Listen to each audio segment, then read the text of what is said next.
서구 영화인 최초로 정식 허가를 받고 북한 영화 산업 전반을 촬영하기 위해 평양에 간 안나의 적은기가 공개됐다. 안나, 평양에서 영화를 배우다. 는 선전 영화를 만들기 위해 평양으로 간 호주 영화감독 안나가 북한을 대표하는 영화인들을 만나면서 벌어지는 혁명적 코믹 어드벤처 영화다.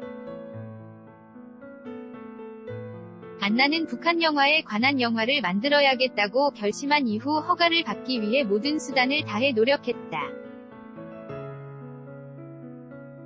우여곡절 끝에 평양으로 향하게 된 안나와 일행들은 북한이 요구한 사전세관 신고서를 작성한다.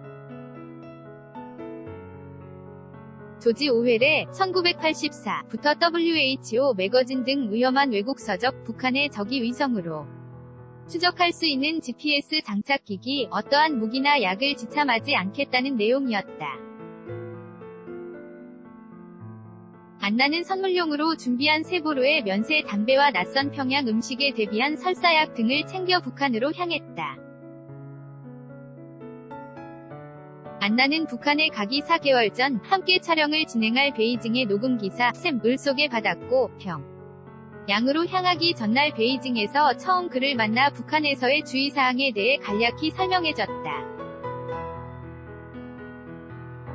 이후 비자를 받으러 북한 대사관으로 향했지만 샘은 갑자기 이상한 말을 늘어놓는가 하면 몸을 가누지 못하고 팔을 흔들며 소리를 지르는 등 무장한 북한 경비원들이 지켜보는 가운데 소동을 피웠다. 안나와 일행들은 샘을 진정시키기 위해 밖으로 데리고 나왔고 샘은 북한에서 촬영할 소니 F3 카메라와 렌즈가 들어있는 밴과 함께 사라졌다. 이대로 북한 촬영이 무산되었다고 생각하고 있을 무렵 다행히 장비와 밴은 돌아왔지만 샘은 없었다. 안나는 그가 북한에 가서 뭔가를 해야 한다는 사실이 부담으로 다가왔을 거라 생각했고 외국인의 조그만 실수에 도짐을 싸서 중국으로 되돌려 보내는 북한이기에 안나는 그를 포기하고 평양행 비행기에 오르기로 결정했다. 전문 녹음기사가 없는 북한에서의 촬영은 쉽지 않았다.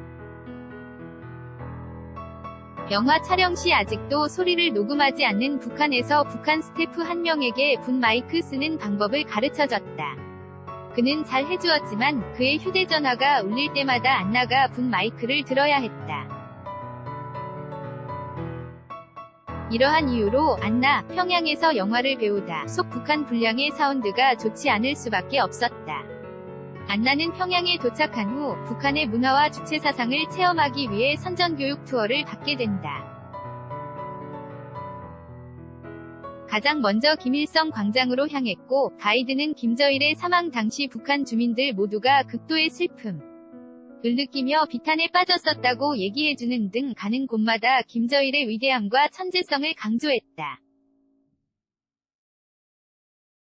안나가 북한 주민들이 여가 생활을 즐기는 놀이공원과 영화관 등을 방문했을 때도 김저일의 업적에 대한 설명은 빠지지 않았다. 안나는 주입식 교육을 들은 후 혼란에 빠졌다고 전했다. 자본주의적 욕망에 물들지 않은 문화라는 점이 신선하게 다가왔고 그들의 문화를 이해하는 데 많은 도움이 되었다고 말했다. 허가를 받는 과정부터 북한 입국, 평양에 도착한 이후에도 사건 사고가 끊이지 않았던 안나와 제작진들. 하지만 그들을 너그럽게 이해해주고 환대로 맞이해준 북한 최고 영화인들 덕분에 안나는 무사히 촬영을 마칠 수 있었다. 지금까지 볼 수 없었던 리얼 북한 영화판 체험을 그린 코믹 어드벤처 안나, 평양에서 영화를 배우다 는 9월 13일 관객들과 만난다.